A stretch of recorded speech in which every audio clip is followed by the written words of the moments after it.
We've been talking about this. There's a brand new book. It's called Fight, and it gives a behind-the-scenes look into the 2024 election, including what former President Obama really thought about Kamala Harris, the Democrat, as the nominee. It reads, in private conversations, Obama flat out told allies she would lose to Trump. He was right.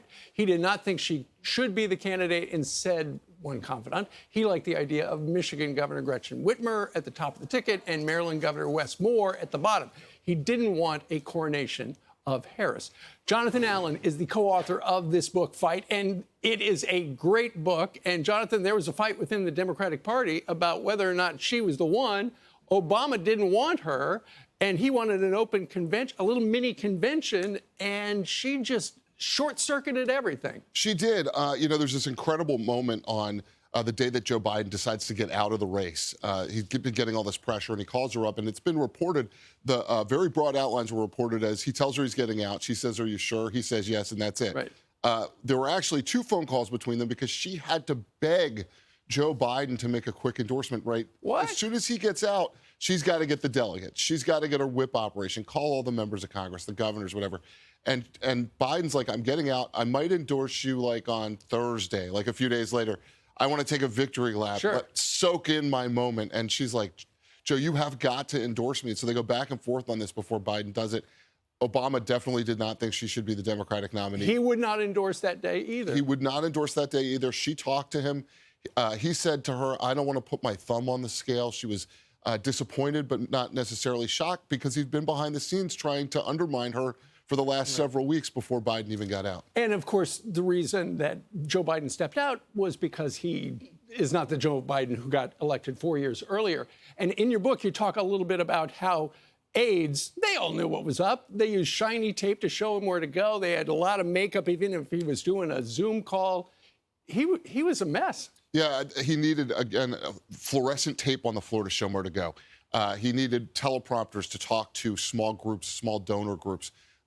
He would put on makeup early in the morning to do cabinet meetings, and then sometimes do the makeup and not do the meetings. Right. So they all knew that there was a level of decline. I think there were varying appreciations for that. We talked to one person who said it was particularly steep in early 2024, but they were doing risk mitigation. How do we make it less likely that Joe Biden falls apart in front of the world? And look, if you like the train wreck of what happened on the Democratic side, with all these cars piling up and all these political leaders at odds with each other and being wrong about a lot of things, this book's for you. This book is great, and it does have all the detail. And, Barack Obama hasn't come out and said, oh, that's not true. You've also got some detail about the night of the debate with Joe Biden and Donald Trump. And Donald Trump, at one point, felt, am I being too tough on him? Yeah, it's sort of this amazing talent that Trump has for being in the moment and also seeing it from outside, sort of being a stage manager, if you will. And he's watching Joe Biden fall apart. He's seeing these answers go terribly. I think people will remember that moment where Trump says, I don't know what he just said, and I don't think he does either. And it's sympathetic. I mean, for Trump, with an opponent on stage, typically he's not particularly sympathetic. But in this case, he's looking at Biden. He's like, this looks terrible. And he starts thinking to himself, how do I keep hitting this guy without looking like a jerk? Because the media is going to talk about how I went off the rails.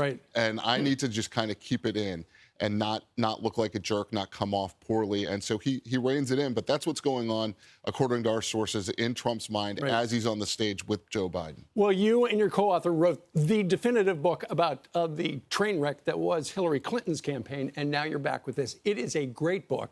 It is called Fight: Inside the Wildest Battle for the White House. It's now on sale. Jonathan Allen, thank you very much. Thank you, Steve. Good luck to you.